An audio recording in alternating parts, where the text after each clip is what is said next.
लाहौर के एक आधुनिक इलाके में फराह अपनी माँ और बहन भाइयों के साथ रहती थी। उसके घर के पास एक क्रिकेट ग्राउंड था जहाँ रोज क्रिकेट मैच होते थे। ग्राउंड के साथ टी जना नाम की एक जगह थी और वहीं पास से ट्रेन की पटरी गुजरती थी जहाँ हर थोड़ी देर में ट्रेनें दौड़ती थीं।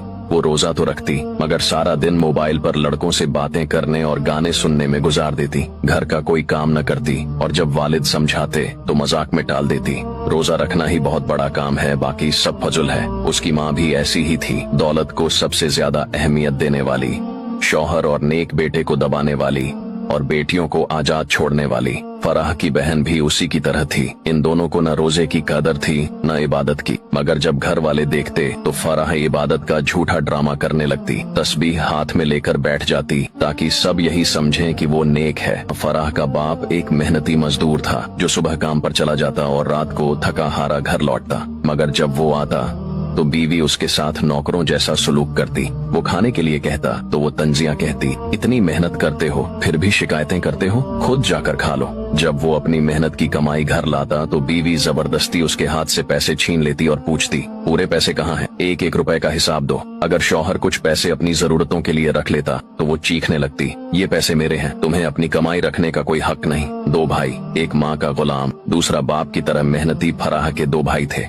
बड़ा भाई जो हमेशा माँ की बात मानता था, उसकी हर बात पर यकीन करता और घर की हर खबर जाकर माँ को बताता। अगर बाप या साजिद कोई बात करते या कोई रिश्तेदार आकर कुछ कहता तो वो फौरन माँ को जाकर खबर दे देता, अम्मी अब्बा ने आज ये कहा, साजिद ने ऐसे बोला, फलां रिश्तेदार ने ये कहा। माँ को उसकी यही आदत पसंद थी और वो उसे सबसे ज्यादा चाहती थी। लेकिन इस बड़े भाई को एक और जुनून था, क्रिकेट। वो हर वक्त क्रिकेट में गुम रहता, जहाँ जाता क्रिकेट क्रिकेट, बस क्रिकेट ही उसकी जिंदगी थी। घर में रहता तो टीवी पर क्रिकेट, बाहर जाता तो दोस्तों के साथ क्रिकेट, और अगर माँ उसे कोई काम कहती तो उसका एक ही जवाब होता, पहले मैच पूरा कर लूं फिर देखता हूँ। दूसरा भाई साजिद जो फराह से कुछ साल बड़ा था, अपने बाप की तरह मेहनती था, रोजाना मजदूरी करता, रात को थका हारा घर आता। वो न माँ का लाडला था न बहनों की तरह आजाद, बल्कि जिंदगी की सख्तियों का सामना कर रहा था। साजिद का निकाह हो चुका था और जब वो रात को आता तो थोड़ा सा वक्त निकालकर अपनी बीवी से मोहब्बत से बातें करता, मगर माँ को ये भी बर्दाश्त न था। वो तंज के तीर चलाती,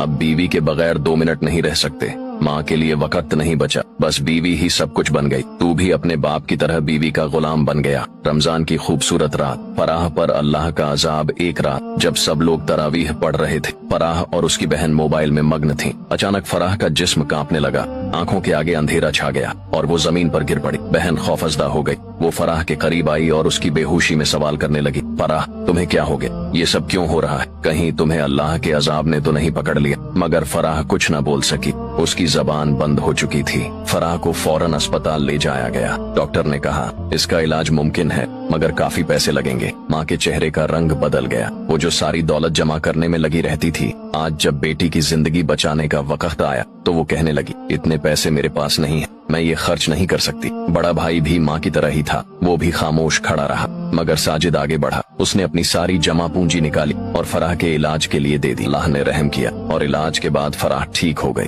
आंख खुलते ही उसकी आंखों से आंसू जारी हो गए। वो रोती हुई साजिद के गले लग गई और रोते रोते कहने लगी, भाई मैंने बहुत गुनाह किए हैं, मैंने बहुत गलत रास्ता इख्तियार किया, मैं अल्लाह से माफी मांगना चाहती हूँ। अब वो मोबाइल छोड़ चुकी थी, मौसीकी और गाने छोड़ चुकी थी, लड़कों से बातें छोड़ चुकी थी और दिल से तौबा कर चुकी थी। वो माँ के पास गई और कहा, अम्मी अल्लाह ने मुझे दूसरा मौका दिया है, आप भी अपनी गलतियों से तौबा कर लें, पैसों की मोहब्बत छोड़ दें, अल्लाह की मोहब्बत इख्तियार कर लें। रमजान हमें सिखाता है कि गुनाह पर पर्दा डालने से कुछ नहीं होता। अल्लाह सब जानता है, लेकिन जो दिल से तौबा करे अल्लाह उसके लिए रास्ते खोल देता है। तौबा का दरवाजा बंद होने से पहले लौट आना ही असल कामयाबी है।